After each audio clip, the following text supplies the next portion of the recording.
Catholic Theological Association of Nigeria, CATHAN, has organized a 2024 annual conference. The conference, which is the 38th annual conference, drew participants from all over the country to deliberate on various issues bordering on the theology of the Catholic Church. The theme for the 3 days conference is Theology, Culture, and New Media in Nigeria. CTV News was there. It was a gathering of Catholic theologians from various parts of the country. They are here at the Catholic Secretariat of Nigeria for their 38th annual conference. The 3 days conference, which had the theme Theology, Culture, and the New Media in Nigeria, began with a Holy Mass officiated by John Cardinal Onaikan, the Emeritus Archbishop of Abuja. In his homily, Cardinal Onaikan narrated the story of the disciples on their way to Emmaus and how they witnessed for Christ. He also enjoined the theologians to do the same. We note that the apostles were still carrying on with the Jewish temple worship. This time, on this occasion, they were going for the 3 o'clock prayer. We are told it was at the night hour. Apparently, this 3 o'clock prayer has a long history. My brother, Bishop Uzuku, is a strong disciple of the 3 o'clock prayer. Please note too that Peter and John had neither silver nor gold, but they had the power of the risen Christ. In the name of Jesus of Nazareth, walk. The man, crippled from birth, stood up and walked, jumping up and praising God, to the amazement of everybody.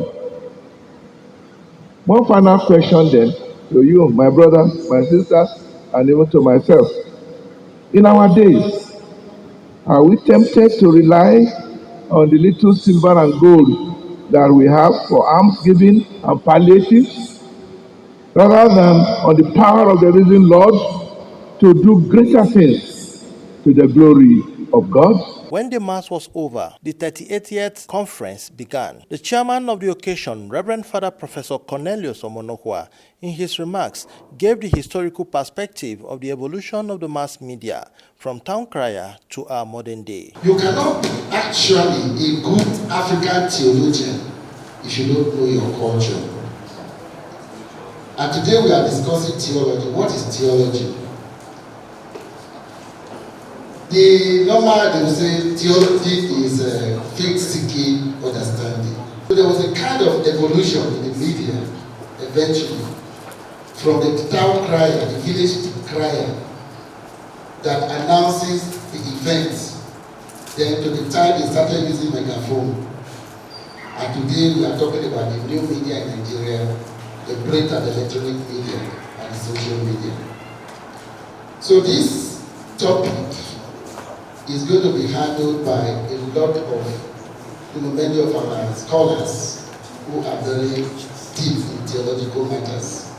The theme is, by and large, one of the most topical subjects in the present world. It was chosen to give us a platform to deliberate on new communication and information technologies sweeping across the world. We speak of new media of communication, but human communication itself is not new. Communicating is part and parcel of human nature. Thus, the human being is essentially a communicator, a homo communicatus. Communication developed as part of the human attempt at interaction with self and the environment. With the progress of civilization, human communication has developed more complex forms. What we have today is a real revolution in communication. Most of the modern forms of communication come under the umbrella of new media. The position of the media carries a certain degree of risk. We have witnessed the emergence of some of our priests who use their own online method to make themselves popular and also for making a lot of personal financial gains. In the pursuit of online fame, some have espoused views that deviate from the established Catholic teaching, potentially causing confusion and undermining the doctrinal unity that has been the bedrock of our faith. Typically, the worry is when you have so many Catholics in this whole country. And when we went through that decade, you will see the number of billboards lining up the whole place. Because what are they doing? They steal your members from you. They take them out to these places where they are promised wealth, health, nonsensical things that are not there. If the people are not founded in faith, they are not all these people. So don't circulate only on this, don't orbit on this intellectual level that you are presenting today. But remember, the people you are working for are those people at the grassroots, those who receive their sacraments, those who come bring their children for baptism, and those who receive the sacraments of the church. And so make sure you are always giving good papers. But where does that benefit the grandmother in the decade or grandmother in the West? That is where you find this. If you don't take them, but because faith, and you lose them, and what then is your victory? You are not just intellectuals and academicians, but you are there at the service of the entire church. And the entire church comprises of you, but you not first, but the people of the graces and the grassroots. They are the people who carry the church. They are the church. You are the servants.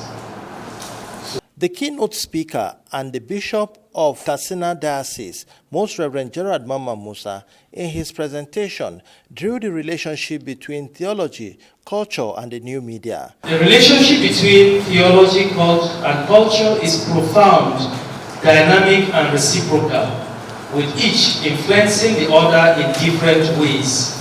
There is a profound connection between theology and culture, inasmuch as theology is shaped by cultural contexts and communicated through cultural forms such as language, rituals, and symbols. The connection between theology, culture, and the new media lies in the transformative impact of digital technologies on religious beliefs, practices, and identities within diverse cultural contexts. Everything about communications affects theology, because theology has to do with discussion on God, about God. And whatever theologians are saying about God, they must have a way of making it known to others, of communicating it to others. Not only in terms of bringing the language to be accessible to people, but finding the technological instruments for putting it across, which is what we are talking about now. We do know that as far as technological means of communications are concerned, and especially as far as the digital technology is concerned, the world is going through a completely new phase. We can talk of a revolution, which no part of the church can dare to ignore.